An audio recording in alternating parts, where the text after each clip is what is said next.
Let's get started. Dennis, hit the intro. Becky, we got the phone. Yeah, tell Becky to pick up the phone. Oh my God, Becky. Can Miss Becky please raise her hand, bro? You better call Becky with the cool hair. Yo, what's good? It's your girl, Becky the Poet. Welcome to my podcast. Actually, my live podcast here at Texas Wesleyan, my alma mater. Is that what you call it? And I'm the alumni. Is that what it is, you guys? So we have like 10 people in here, and that's lit. So crowd says, yeah. All right, so you know you're Texas Wesleyan, you're freshmen, right? Not all of you, but most of you. So you know what do you guys do? It's like rams up. Is that what you guys do? Do you guys make noise? Do you guys do like the calling call back? It's just rams up, and that's it. Rams up. Oh, look at you. Okay, now that you just walked in, you have to give me your name. Madison, what's your major? Oh, girl, you know, when Joy comes to campus, you can talk to her. She's a political science major. All right, y'all. So, I had an icebreaker, but that just went out the window. I only have one. So finish this lyrics. Watch me whip, and then watch me louder. Jay, don't give me that. You're already the first one I know already. All right. Anyway, so a little bit about this podcast. So it's a poetry podcast, kind of, but I talk about my personal life. So like the things that I go through, like in my Asian culture. You're Asian, right? You can relate. My strict parents, they're not strict. I just had to be home at 9, and I couldn't hang out with my friends. But anyways, is it? I mean, I couldn't even go to the middle school dance. Yeah, I mean, but that was in middle school. Front yard. Well, look at you. Wow, young and free now in college. I'm calling your mama. But anyways, so I used to go to school here actually 3 years ago. I was a runner, so I ran for Coach Nat all 4 years of my life. If you see him in the streets, tell him that I came to campus. He'd be like, no way. I was very slow, okay? But my work ethic, practice-wise, was pretty lit. Like, I came to practice on time. I mean, I got in trouble after after you're late once and you get in trouble, it's a wrap. You don't feel me? What did he do? Oh, you'll just find out. I can't, he was a good coach. I'm saying I learned a lot. I learned to be 15 minutes early. Hey. Okay. So I was also the mascot here. I was Willa Mae and the Ram, and I got beat up a few times being in the man suit of people, because I would try to fight them, and I don't think they realized that I wasn't really like a man, like muscular, so like they would really try to and then the coach would be like, stop trying to fight with my athletes. And I can't talk because I'm a mascot, you know what I'm saying? And also majored in exercise science. But when I first came here, I majored in biochem. And then I was like talking to, is Pelfrey still here? Oh, you don't know yet? Well, he's not here this semester? Oh, yeah. So he was my professor, and I was like, dude, I want to be a pharmacist. Will this fit for me? And he was like, well, why do you want to be a pharmacist? I was like, well, mom says I make a lot of money. And I was like, but I don't want to be working alone by myself in a room, boxed up, whatever. And yeah, who are we shushing? Yo, what's up, man? How are you? You from Houston too? Oh, is that an Astros jersey? Oh, go Elijah. All right, so around this time, so be on campus, I've always wanted to do an open mic. So is Naked But Real still around? Kind of. Who runs it now? I know Akil graduated. It wasn't Nikita and Akil. This is going to be the first semester, without them. Oh, so who's going to be hosting it? Chelsea? Sapolio? Look, I told them Okay. to have like an understudy. Okay. As a younger student, and they're like, yeah, cool. And then that didn't happen. So that's So if you need help, I got you. I got you. We will help. But anyways, no, Naked But Real. So it's like an open mic, not just poetry. There's different. So once you go about campus throughout the days of your campus life, you start to notice people have talents people who play guitar, people who do different things, and you'll be surprised of who actually steps up to the mic. So it's kind of like an open mic within campus, which is a safe place. Because when you go out into the real world, open mics aren't the safest place. I mean, they're safe. It's just not in this world, you know. But anyway, so I titled this episode, Did You Die? Why? Because when I graduated high school, I was not going to go to college. I was going to work for the rest of my life. So in parentheses, surviving college. So a little bit of background about why I chose Texas Wesleyan.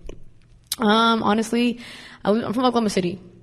So I went to this school. I was number 2 in my class. I was like, yeah, I'm going to get all the scholarships. And then somebody pregnant came through and I was dropped down to number 3 the last semester. And I was like, oh, really? And then, but I got scholarships just, because she came from a different school, et cetera. But then, I applied to UTA, OU, and UCO. And that was it. But I applied 2 weeks before deadlines because I told myself my parents didn't have money, so why go to college? I'm going to work for the rest of my life. I worked in a restaurant with Chinese people, and they're hard to work with because they're mean. Okay.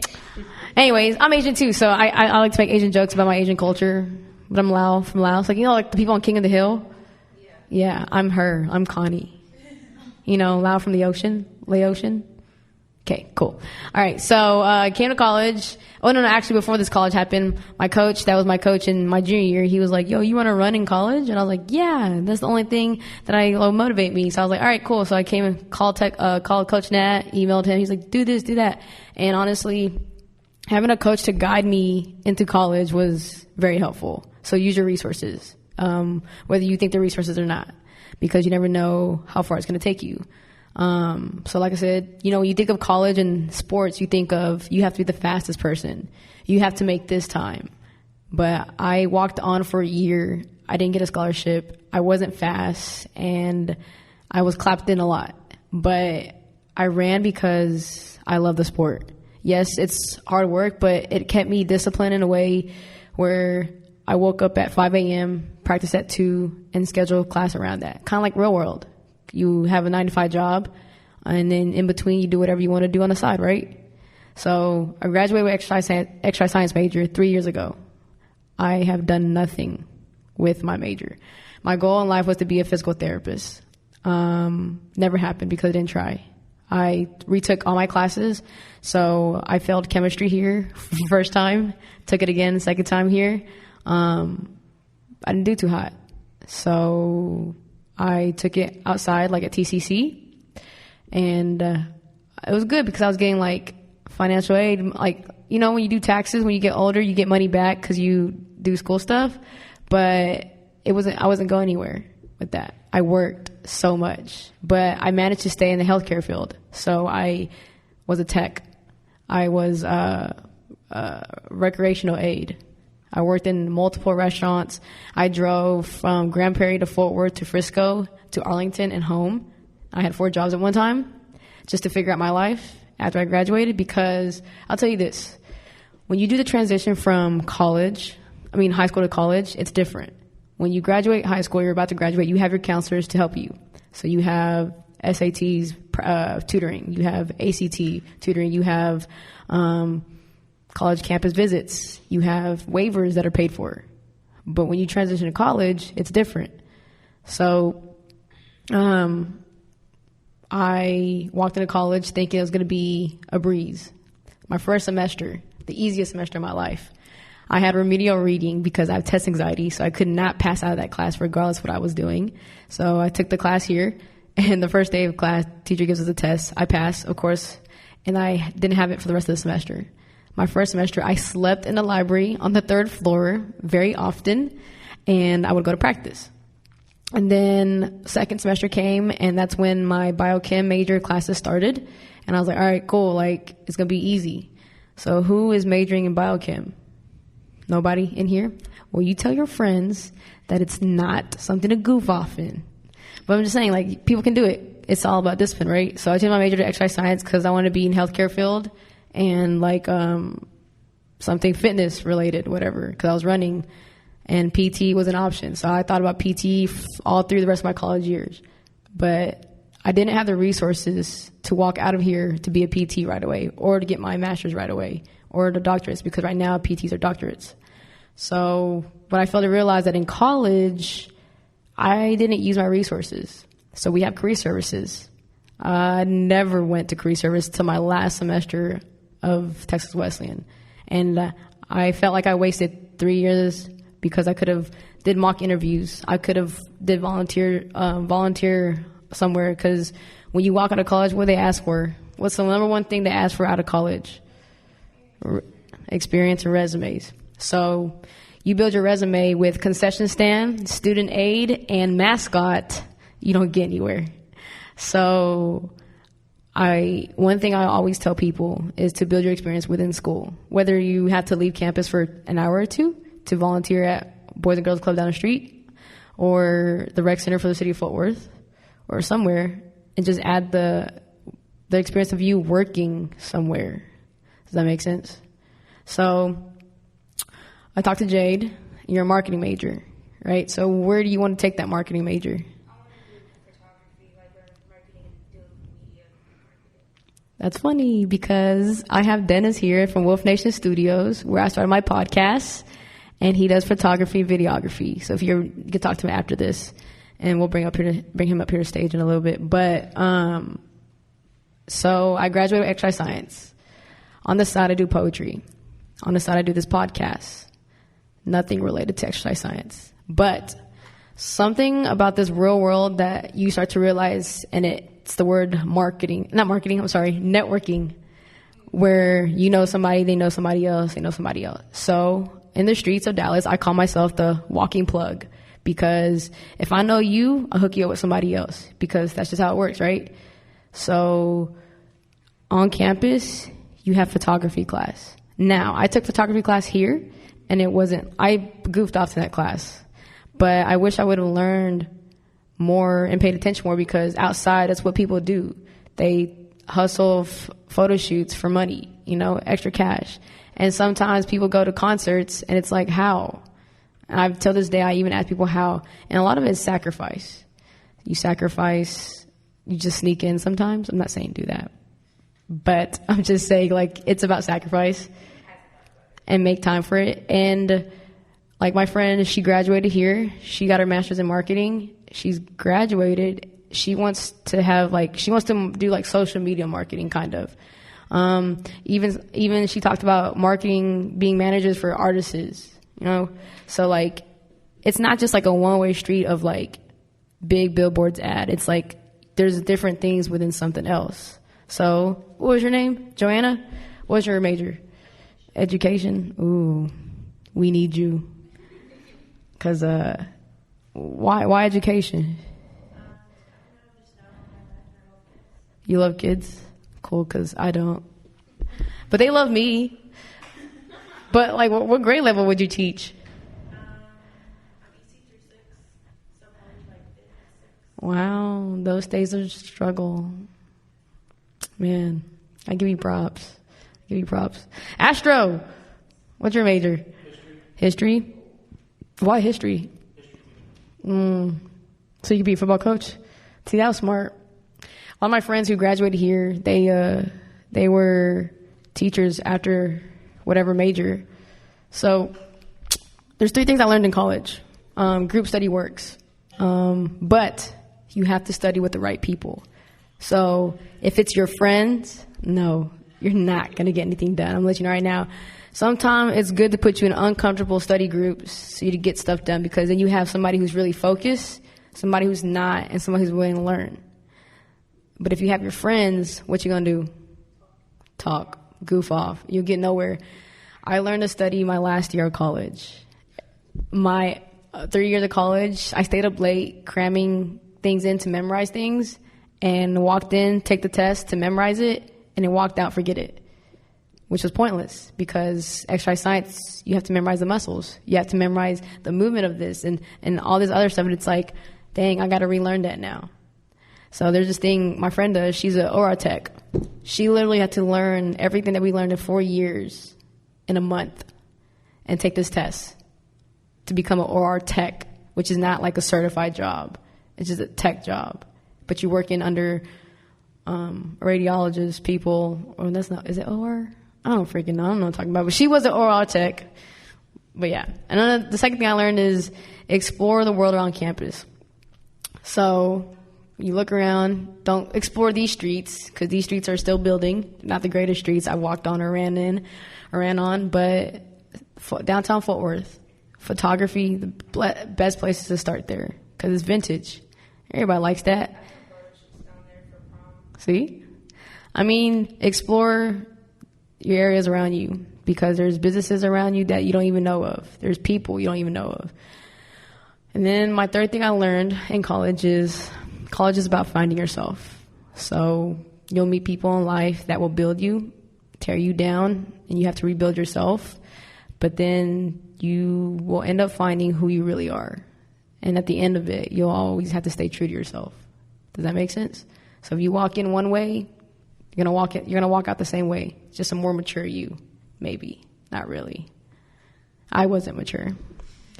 But there's three things outside of college that I did learn, and I wish I learned in college, but I didn't.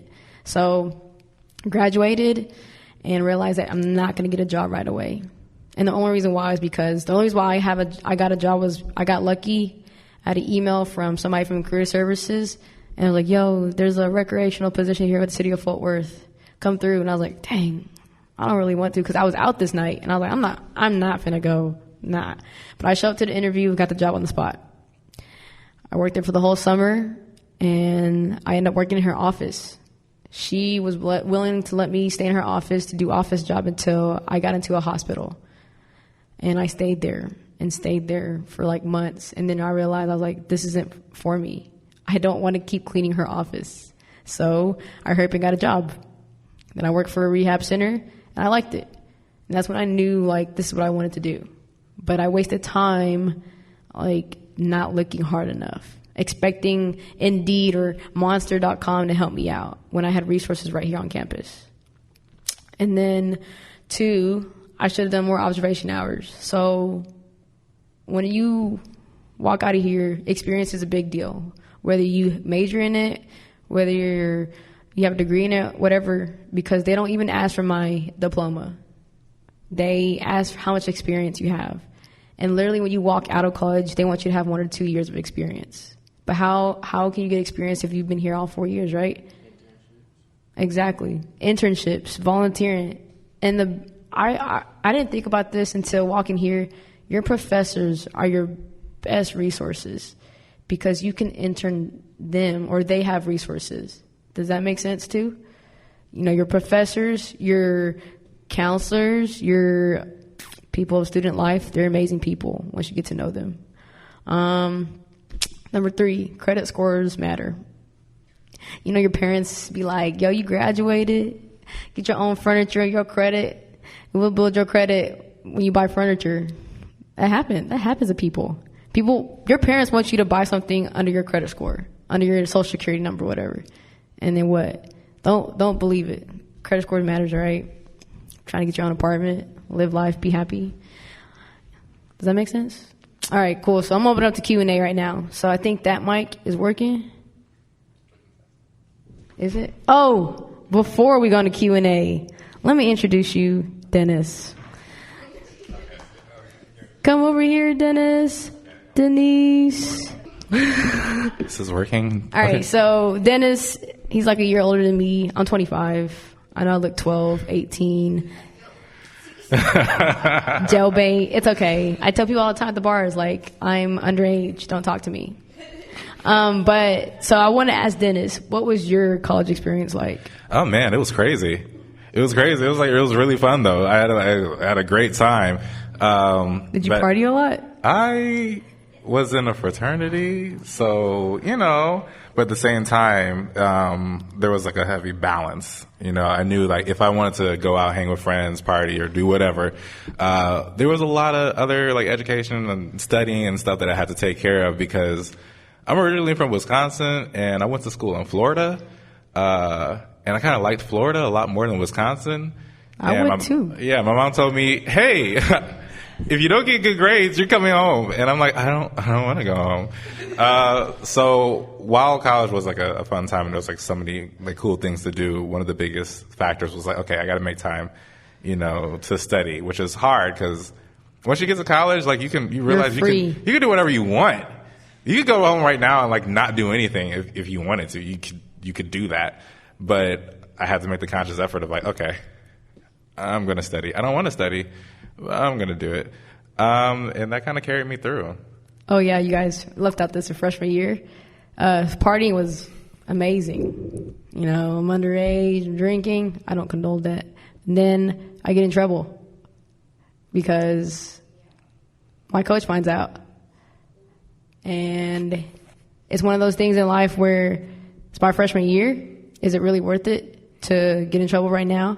And I just started because I literally just left the house. And I get in trouble. So before you guys make decisions in life, media talks about what college is supposed to be like, right? Parties, friends, boyfriends, girlfriends, whatever. But you got to understand that college is still your future, right? Because if we didn't have college, we don't have to go to college to be whatever you want to be, but it's a safe place. So what are 3 things in college that you learned? 3 things in college? Man, these are like questions on the spot. I didn't know about these questions. I didn't know these. Okay. 3 things in college that I learned. Goodness. Be wise with your money because it's not infinite, and credit cards are not a cheat code to that. It only makes things worse. At first I was like, oh, yeah, I could totally handle this, get a couple credit cards. It would be cool. But, I did a lot. I was like eating out on campus all the time. We had a Chick-fil-A on the campus. I don't know if you have a Chick-fil-A on this campus. We got Subway. You have a Subway? What do y'all have now? Y'all have some, we got Which. Okay. Okay. Well, it's not a Chick-fil-A, but But we had a Chick-fil-A on campus, and I was going to Chick-fil-A every day. And then we also had a Pizza Hut on campus, so I was also going to Pizza Hut like every day. And it's expensive. And like I had like, food at home. I also had like the little cafeteria card you could just swipe and just eat. But I didn't want that. Food in the cafeteria is never good. I didn't want any of that. I wanted the Chick-fil-A. So I kept going to Chick-fil-A. And like, yeah. Say what? Oh man. Yeah, is it still oh yeah, some things never man, change. you just need to just eat that pizza, man. Eat the salad. Yeah. But it was like I was like kind of going crazy with it, and I was like running out of money. So I was like, my family was like, "We're not giving you any more money for Chick-fil-A. Your Chick-fil-A habit. You need to see like a therapist." And I'm like, "Okay, fine." But I didn't do that. Instead, I got a credit card, and I started like spending it like crazy, and like apparently your credit score didn't matter to you. It didn't. And high key, I still have that debt. I was like, oh man, I should have never did that. But really just like learning early, like don't spend like crazy. If you're going on a trip or you're going on spring break, you're planning to go on spring break, like save that money, put it aside somewhere. Save it for summer. Yeah, save it because you'll appreciate it way longer when you're just like, oh, instead of just like, okay, cool, I'm going to get a credit card, I'm going to do this, I'm going to do this. Like plan ahead for every financial decision, like plan ahead. That's one thing. 2, prioritize your time and just kind of know like, okay, what do I need to do today? What do I want to do today? And then kind of like write out a list of like, how am I going to tackle this? How am I going to make this happen? What time do I have to wake up in order to make this happen? Like, okay, so if I know that I have a test or exam and I know I need to be there, that means that I need to wake up at X time, or before that, I need to make sure I have studied. Yeah, and not do it like a week ahead, before. or at least a week ahead, not the day before, because it never works. But that I prioritize time in order to like study for that. Make sure I can get there. I'm not going to lie. Sometimes I just roll out of bed in my pajamas and I would just go to the exam hall. I don't even think you could do that here, but I definitely did that. You get professors who complain about the way you dress to class. They do that here? I've had professors say the way you dress to class is the way you present how you present yourself. It's a reflection of your soul. So they're like, you don't care, so why should I care about helping you? Blah, blah, blah. You'll have professors who rant about that.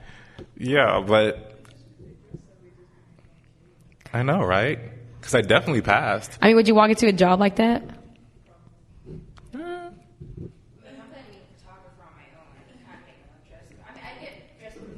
Right. I don't want you to tell me, like, just don't do that because I don't like it. Yeah. Right.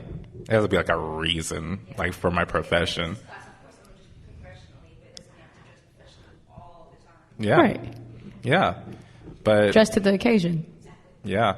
But time management was just definitely a big thing. It's just like knowing and being aware of like what I can and what I can't do, how long I can stay up. Because once again, you can do whatever you want. You can stay up as long as you want. And I could just stay up and play games with all my friends and go to sleep at 3 a.m. knowing that I have an exam at 8 a.m. and then miss said exam and then try to send a letter to them and say, can I please take this exam? And then they tell me no. And then I flunked that whole class. Then you have to explain to your parents. How was... Sorry, I was having flashbacks. But I was just coming back to me. But I mean, that's prioritizing your time. And if I had to come up with a third one, because I'm on 3, right? Yeah. It's the third one at Yeah. the game. All right, cool. So if I had to come up with a third one is, make as many connections as you can.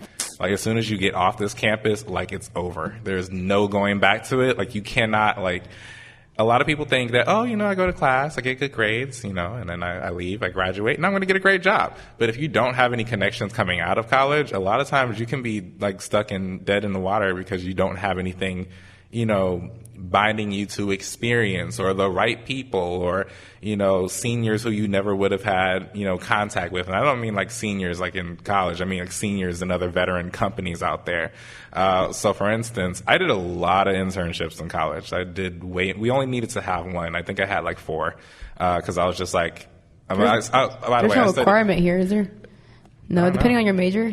Oh, yeah. Yeah, which is a good thing because the experience is timeless. And for me, for instance, I was a graphic design major. So I studied graphic design, which is in a school of journalism. So not only did I do that, I also learned I worked on radio, an intern at a radio station, and I learned how to work the boards and do sound and record podcasting and record video. And then they also had a little miniature class, and it was super optional, didn't cost anything, but it was like camera operations. And I did not have to take camera operations, and it was working like with a tape film camera. Like you had to like old school. They were like, you got to learn the old way. Like the ones you got to click to press. Yeah, you have to learn the old ways. Like you got to, Y'all still have that? Y'all know what that is? Not Polaroids. Yeah, They had a dark room. We didn't do that because they didn't feel like funding it. But they're just like, we don't have money for that. Mm-hmm. That would be okay. Okay. We should totally do that. Well, they have majors for anything now? Like nonprofit. That's a major. Yeah. I got a friend who graduated in nonprofit. But in nonprofit organizations. But goodness, what was I saying? I said something about... You said the third one? Oh, yeah. So I was like, I didn't have to take camera operations, but I did it anyway. I learned how to write scripts for news. So if I wanted to do something like that, I could. And it just kind of helped out in the long term because I had all these different things and all these certificates. But not only that, then I pursued internships in different areas. I worked at a law firm as a graphic designer. I worked in an actual graphic design agency who works with companies and creating their brands. And, I got to learn all the things that were like really cool and then stuff that sucked and that I would never do ever again. And I could say I would never do it ever again. And it saved me so much time like later on in the long run. But yeah, later on I decided. He was on Wolf Nation Studios. I made my own company. I was like, forget this. And he does flyers, graphics. Yeah, and podcasting. it just kind of worked out for me because of the resources that I had set up. My professors I was like cool with, and I was always asking them questions about stuff. I was always asking like, hey, how can I get better at this, or can I meet you like afterwards so you can look at this piece that I did, or what do you think about this photo? So you became a teacher's pet. I was like kind of like that, yeah, but the teacher's pet is the one that's most well fed. I don't know, man. All throughout school, they're like, why am I trust me? Yeah. So you milking it. You milking them teachers. Teacher liked me, so I'd be like, hey, I didn't finish the assignment before it was due. Can I get an extension? She's like, sure. Yeah. And it helps. It really does, because what would happen is sometimes my teachers, like my professors, like, I'm not going to be able to come in today. Do you mind taking over the class? And I'm just like, I could have said, no class. Like, no one has to come. That would be perfect. But I was like, all right, take over the class, for the day. And I would do that a couple times to the point where it's like, hey, I just got this, my professor's like, hey, I got this opportunity at this, internship, this Add new that place. to your resume. This new place. Do you want to, we can interview. I can put you in the interview slots. It's a paid internship. And I'm just like, paid is like my favorite word. So, but because I put myself in that space and I was coming to them with like, hey, I'm really serious about this. Like, it worked out in my favor. So I would say make your connections, like take it super seriously while you're in this incubator, because like this is like a real safe place. Like college is like the safest place that you can kind of like be in as far as like growing into an adult. Like it's not in general, nowhere is safe. But as far as like opportunities or your ecosystem, like you have to wake up, go to class, study, eat, do extracurriculars. That's like literally like your whole life for the 4 or 5, 6 years you're here, depending on your program. But once you get out into like the real world, it's just like work 9 to 5, or not even that. It could just be sleep. like, I don't know. What do you want to do? And you're like, I don't. Yeah. Well, my schedule's 6:30 to 1. That's when I have free time to do whatever I want. Yeah, but yeah, take your time take your time here seriously. Meet all the people you can. And join stuff that you think actually aligns with the things you like to do. I was the vice president of the anime club. Wow. Yeah. I love that, actually. Yeah. I need to create an anime club. It was awesome. Top 3 anime. Top 3 anime. That's kind of hard. Mine will be probably I'm old school, so I really like Samurai Champloo. I really like it's either between like Gundam G or Gundam Wing. And gosh, I think Bleach. This is like really off the wall. Naruto? Man, Bleach went off. Bleach is a whole story That's all I know. of how bad writing can ruin your anime in the end. But I would say, goodness, my third one said Samurai Champloo. And I really liked Welcome to the NHK. It was like a really deep one. And if I had an honorable mention right now, it would be Agretsuko, because it's a little too real. It's a little too real for my taste.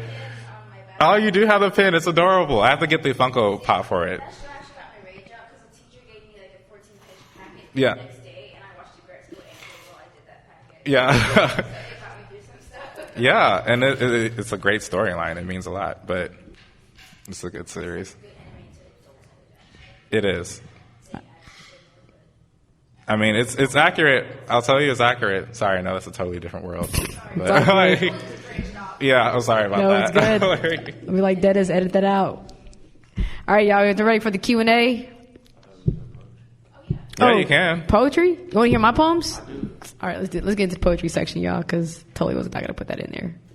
You gotta believe in yourself. You gotta spit this straight off the dome. I'm just kidding. No.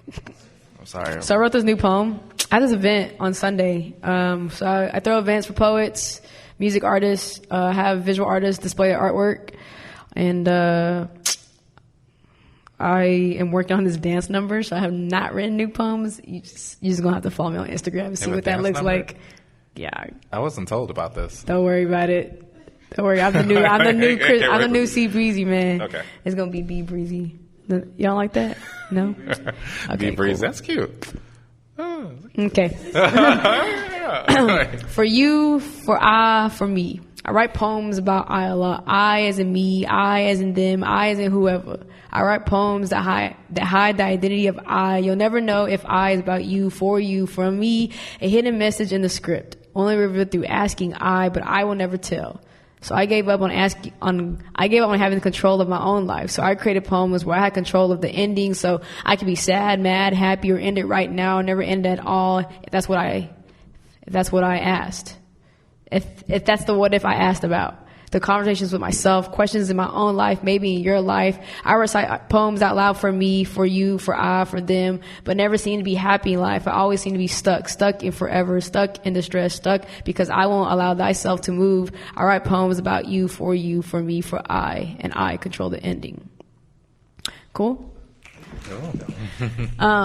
So when I first started Naked But Real with Jeremy, my very first poem that I read went like something like this. Today, I came to the conclusion that I'm just as lost as you.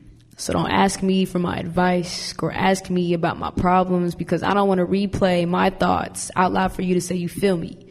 when in all reality you don't. So don't give me the ultimatum, because quite frankly, it's something I don't want to hear. Don't give me a hug because it puts me in fear. Then all my emotions surface to the top and I'm just there. So let me ask you about the things that don't matter, like what's on the news, to what did you do, to what are your plans, to why is the sky blue? But speak to me about the things that don't matter but do matter, because I don't want to soak in my problems to have my problems become a problem for you. Y'all still there? Cool. So that's what this podcast is about. My personal life, their personal life, my guest's personal life. If y'all want to come on the show or anything like that, just email me. You can follow me on Instagram at Unspoken Words Podcast. You can follow Dennis at Wolf Nation Studios. Or you can also follow me. I'm also getting into the podcast world again. And it's going to be more about nothing deep like that. Definitely is going to be more about like video games and anime and stuff. Esports. That I like. Mine's is going to be Sandman Blue, spelled Bloo. You guys heard of esports? Yeah. Are you guys? Do they have that here at Texas Wesleyan? Esports? They do? I want to start another team. Ooh, y'all need to go to DeSoto. I'll hook you up with Danny Martin. Oh, from Geek Leads? Yeah. Yeah, they're cool. He has a whole facility for esports. Yeah. They don't have a Call of Duty team. Oh, well, They don't? No, I'm going to start one. Oh man, they're about to come out. Have you been watching the World? Yeah. Yeah, bro, that's what Oh, but do you have any questions that I can answer for you? You can come up to the mic right here. Or you can pass it around. I Or know it's pass gonna it offer. I'm gonna restart this. So when you ask a question, you gotta give your name, your major, and a fun fact about yourself. Yeah. Cool? Is that too much to ask? Jade. What's your name? Jada. Jada. Jada. My bad. I've been called Jada all my life, so it's punch. Right now. So basically, hi, my name is Jada. I'm a marketing major, and fun fact, I like to do Brazilian Jiu-Jitsu. So another question I have is, how do you handle stress in the adult world? Do you want to go first? you want to talk about? You want to do that one first? Yeah, I Q&A. can. I want to do Q&A. It'll be fun. Everyone will love it. So stress in the adult world. I'm very hard on myself. I want things a certain way. I know how I want it. And I know that if I do anything, I'll be good at it. Stress-wise, I don't handle it very well. I stress to get things done. But I do a lot of like, what's it called, releasing the tensions. So I take time to myself. I exercise, so I still semi-run, not anymore, like religiously like I was here, but semi-run. I try to meditate. I can't sit still for too long. But I also literally just sit still because in the real world, I work one job, take a break, record podcasts, work the night shift job, and then go to sleep and wake up and do it all over again. So stress is never easily handled, but you have to find what works for you and what doesn't, and know when to say no. I took 2019 off from going to events because I needed to financially get my stuff together.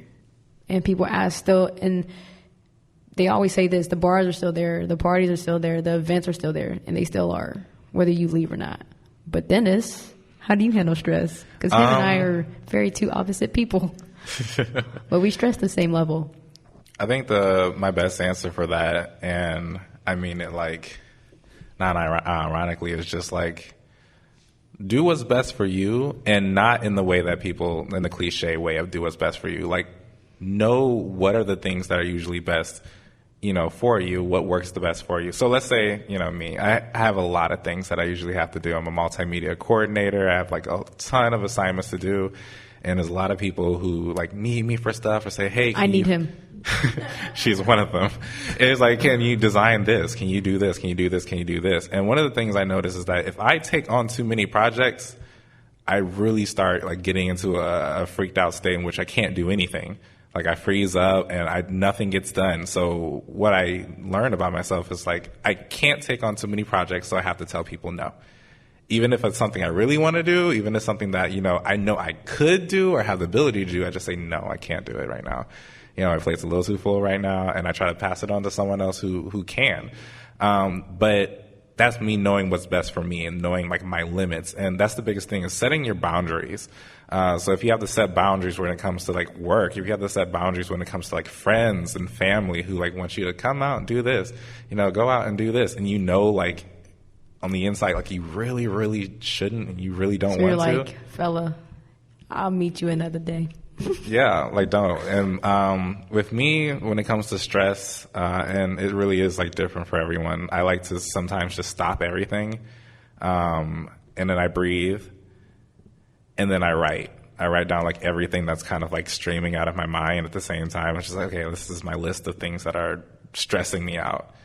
And then I handle, okay, all right, what are the things that really aren't really a thing?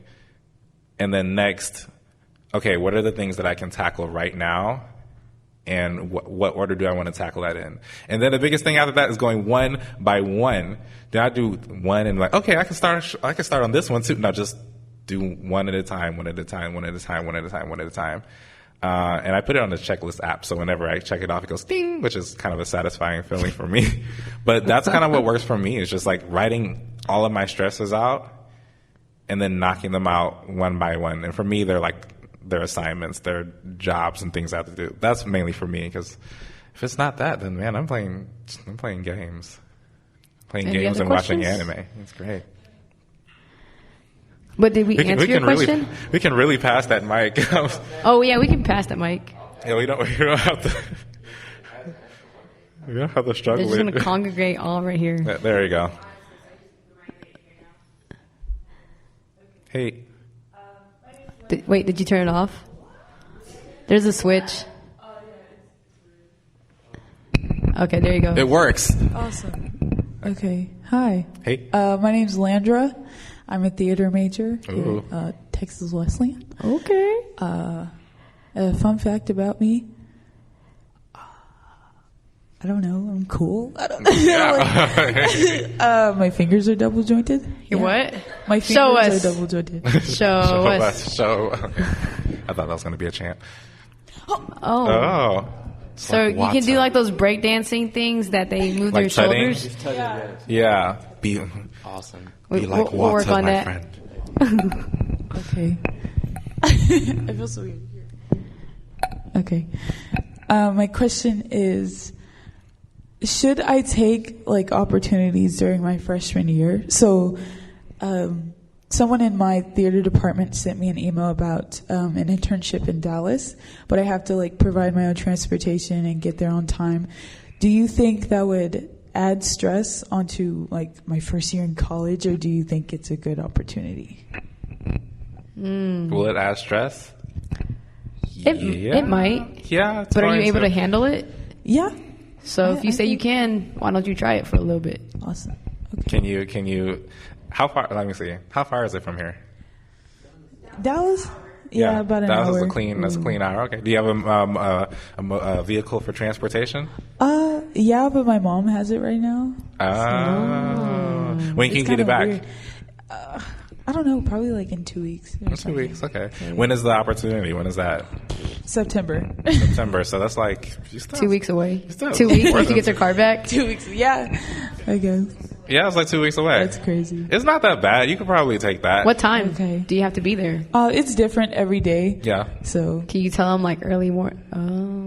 It depends on your classes. Yeah, but like because I'm a theater major, they'll like excuse me from class for it. But I feel like that would take a lot of time out of class. Yeah. And I don't want to miss class. I would, if it was me, what I would do, I would try it. I would see if it works. You know, for me, if it's working with my schedule, and if it does not work, I would cut it. You know, and be like, I can't manage all of it at the same time. I'm just going to have to cut it. Because that's really just what's kind of like best for you. But if it works out and like you can figure out how it works with your timing, getting there, on time and making sure you're still in class enough to know what's going on, then you should be good. Yeah, I would say the same too. You just got to fill it out and understand what works for you and what doesn't. And if it doesn't work, I'm pretty sure they'll work with your schedule for later when it works. But make sure to keep that good connection with them. Be like, I can reach you guys in the summer or the spring or whenever the next holiday is, and I can come to see you guys then when I'm not in school.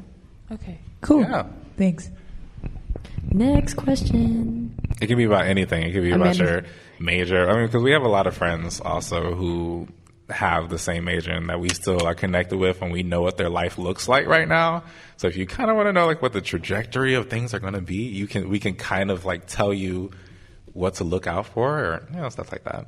Because traffic from here to Dallas is redonkulous. But you can do it. Yes, sir. Do you have a question? Does anybody else have a question? Joanna? She looks like she got it. Come on. She has a question. Okay. It's not going to be Joanna. Oh, you would have to go over there, yeah, because it doesn't go that far. Sorry.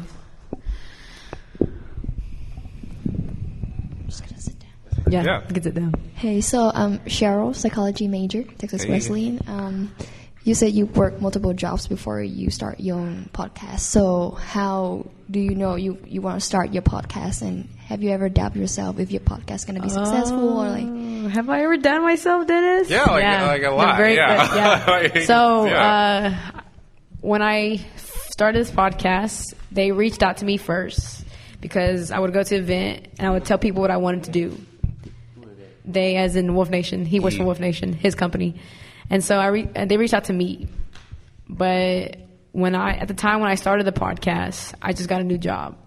So the balance of finding time to record, to spend money to pay for studio time, to market myself on social media, meaning I have to talk to people, go out.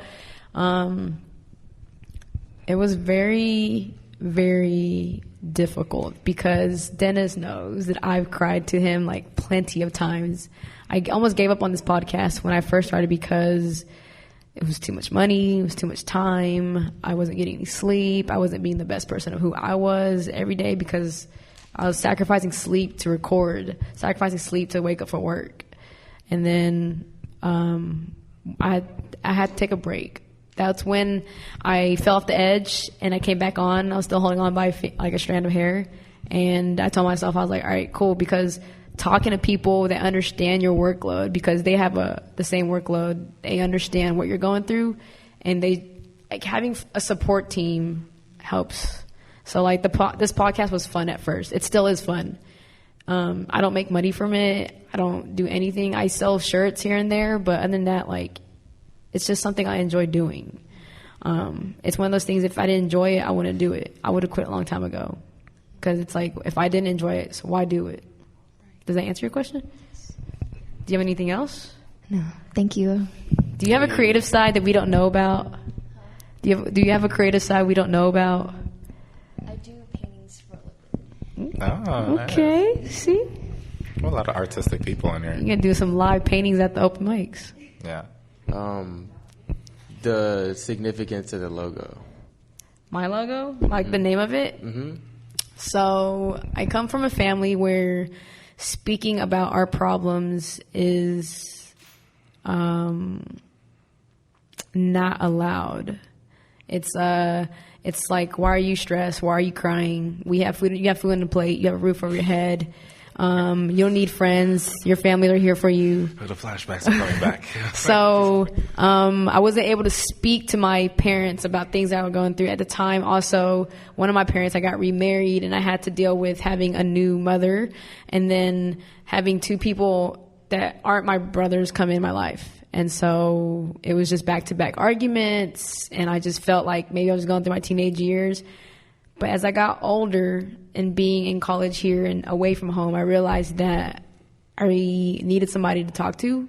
So I actually used like the Glick House here a few times. I use a lot of my coaches to talk to about things that I wish I would have told my parents about. So that's why Unspoken Words is here, because things that I don't talk to my parents about, I speak about it here. So like financial stuff, things that I stressed back in the day that when it first started, like I guess my depression, I guess.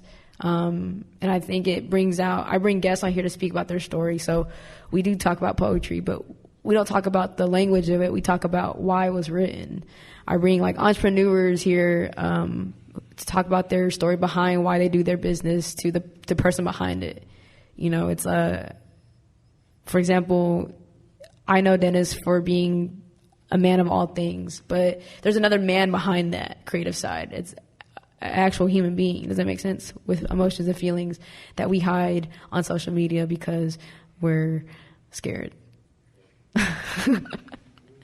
I see that there's the little feather thing. Yeah, that's right? like the poetry part. Yeah, that's what I was saying. I could tell, like, when you write your poetry, you know, you use that as a coping method, like kind of to get away from your stuff. I mean, I do that too, like, and that's like I feel like that's when most of the most genuine work and most heartfelt work comes out, because like it's, you know, actual situations that you're writing about, not necessarily to put out, but like once you get comfortable doing that, then you show other people.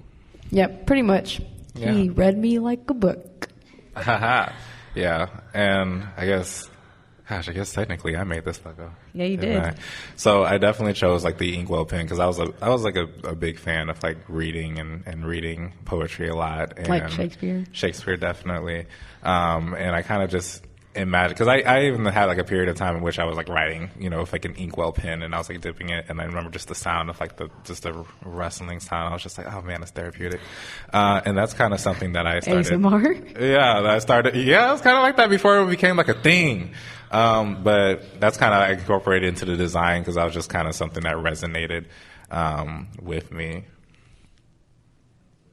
Does anybody else have any questions? Yeah. Come on down, girl. By the way, y'all all get wireless mics one day, I promise. One day in life. I think so. So speaking of poetry, who is your favorite poet or someone you can kind of like derive your work from that you like? So there's this poet in the UK. Her name is Sophia Takor. But my first ever poet I ran into was Rudy Francisco. He's actually in California, and he's actually having a show out here in Dallas that I probably won't go because I'm making sacrifices. But that was the first poet. One of his poems he talks about, it's called his honest poem. He writes a lot of poems using metaphors or whatever, so he speaks truth about himself. And then Sophia Takor, she's from the UK, and she was inspired by hip hop. So my favorite artists are Wale, J. Cole. And so my high school iPod, that was the only thing I listened to. Every now and then I'll bring up like Big Crit, like just like those people who, just like those people who I felt like had substance. So that's sad. So angry, so passionate. Are we at the age that people don't know about Big Crit? No, not really. That worries. Oh man, that scares me. Any other questions? Anything? You just might as well just sit at this front row. Right. Just be careful. You have a dress. Just don't fall. I was more concerned about like her twisting her ankle, falling down. I was like, we don't have insurance. That wasn't part of the deal. We didn't sign that waiver. I don't think we signed anything. Are you sure, Sapolio? Okay. Don't tell the dean. Okay. Is she? You said like you had a lot of jobs at one point. Right. How did you like not give up on like your dream or what you really wanted to do? Man, Dennis. Ooh, they got the heavy ones. I know. Both of us could answer that too, but I'll go first on this one and I'll let him answer because he works multiple jobs too. Right. But poetry's always been something I've always wanted to put out there. So I tried YouTube. So I tried making poetry videos, kind of like music videos. So if you look Becky the Poet on YouTube, you'll find me doing like some dramatics and like whatever. But I was like, man, I don't like being in front of the camera because I'm so awkward. But I ran into somebody on SoundCloud, a friend of mine, Joy. She started a podcast. And so I was like, oh, cool. And then I ran into their podcast. And then I was like, oh, wait, this is like, I can hide my face behind a mic, and people think, oh, yo, like, it's because she's scared or whatever. It's not that. It's just the fact that I found my voice is shared better through a microphone than in front of the camera where I know I'm going to be awkward. But in the mic, I'm able to speak, say what I have to say, share my poetry, share my reason why, and just keep at it because it's what I like to do. Poetry's always been something I gave up on, but always I came back to. It's kind of like that horrible ex that you like try to leave, and then like you always keep going back, but then like, yeah, okay, you'll experience that one day in life. No, you don't want it. But Dennis, he does many jobs, so ask him. Yeah.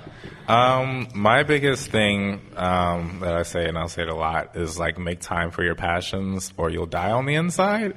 Yeah, and it's really true.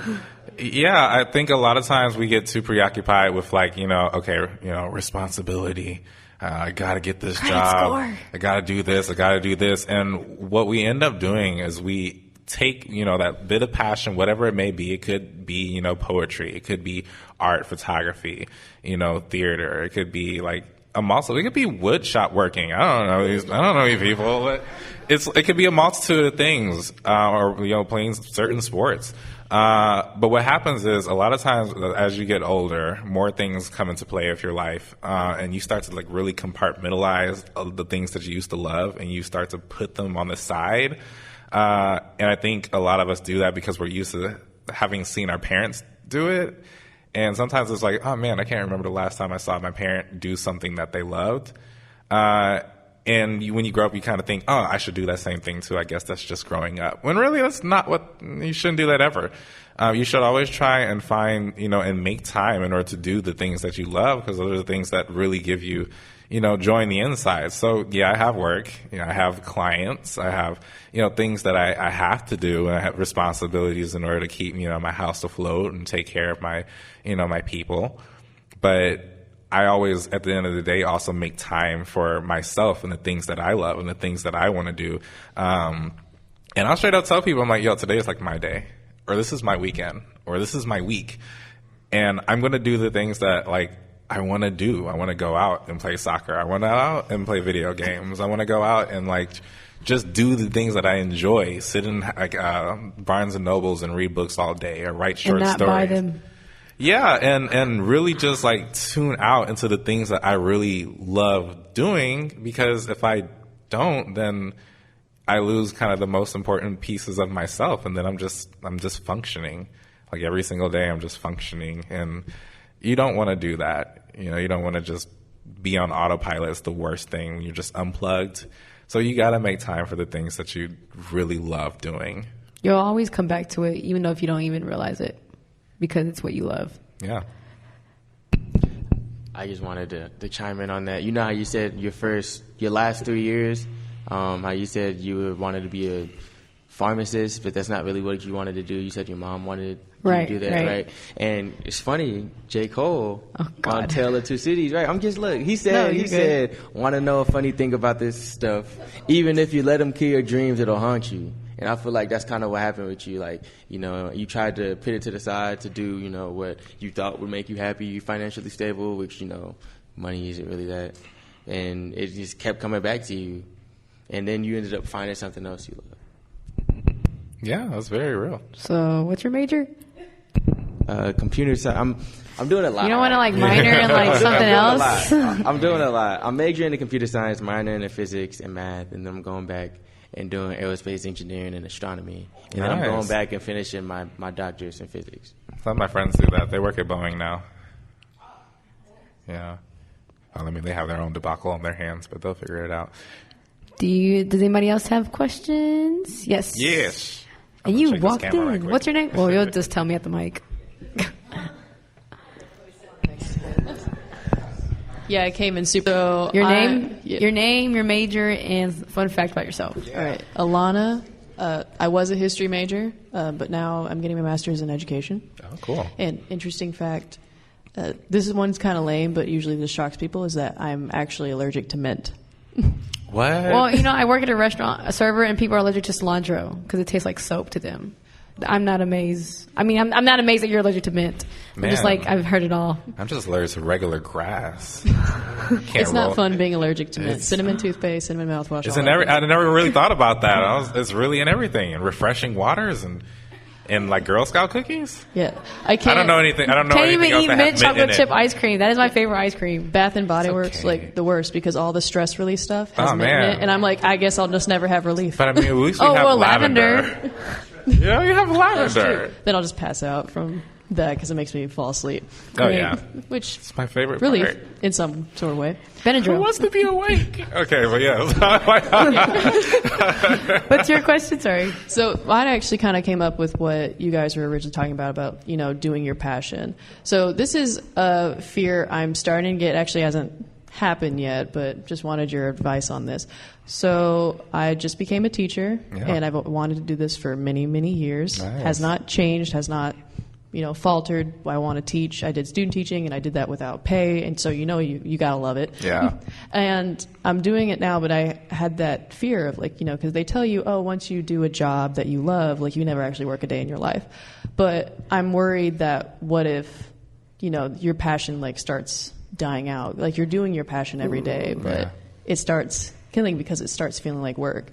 Yeah. So I know it happens to people, but if it's ever happened to you, or you think it might happen, what advice do you have for that? So, when I started this podcast, people were like, yo, Becky, you should just quit your physical therapy dream and just do podcasts full time. And I told them I couldn't because my 9 to 5 doesn't pay for what I do on the side.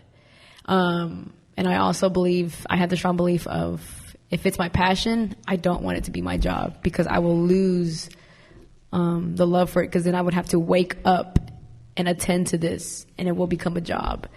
But I feel as though you do something because you want to do it and it's in your fate, possibly, if you believe in it.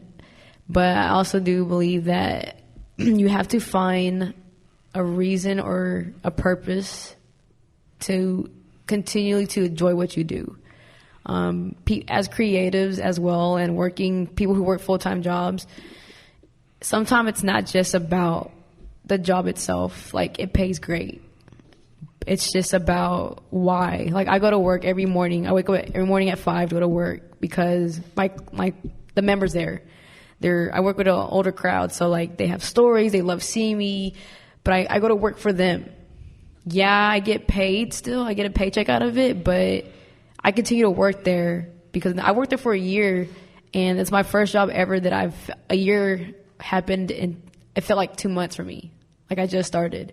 Other jobs I worked for 6 months, a year, and I quit right after the year mark. And it's because I ran out of reasons why I should stay there. It wasn't my passion anymore. Helping people is my passion. It sounds cliche, but I love helping people. But when I lose the feeling of that I am or I'm not doing it anymore, I leave. So you always will find something in the future that follows your passion or has your passion in it, but you just have to find your reasons why. If you can't find any more reasons why, you kind of have to make the decision if you want to stay or not. Yeah. And I think my answer definitely aligns with that. I think one of my favorite quotes right now is when the heart speaks, listen. And I think it usually means about two things. When you start to kind of, feel that passion kind of drifting off, it could be something that you just dead love doing. This is you're totally in it. Everything about it just resounds with you. But after a while, it starts to fade. It can mean two things. One of them usually means that it's time for you to kind of resharpen and just kind of refuel and just step away for a second and just get that energy back and then get back out there. And the other one usually means that there's a change or there's a shift going on within you in which it's leading you into your next thing. And sometimes that can be a little bit scary because it's really taking yourself out of who you used to be and going into the next phase of you. And I think a lot of us we've always been going to from thing to thing to thing to thing. We're not who we were when we were 6, or we're not who we were when we were 12. There was always a new shoe for us to kind of fit in. And with me, I kind of experienced what you're talking about directly. I graduated as a graphic designer. Loved graphic design. I lived, breathed, bled graphic design all day, every day. Had my list of favorite graphic designers, books I was just reading. I was just so into graphic design. You just couldn't tell me that. I was graphic designer is just this is just what I'm supposed to do, Mom. This is it. Yeah. In about 2 years, I hate it. I'm still really good at it, but I'm not really in love with it anymore. And I was,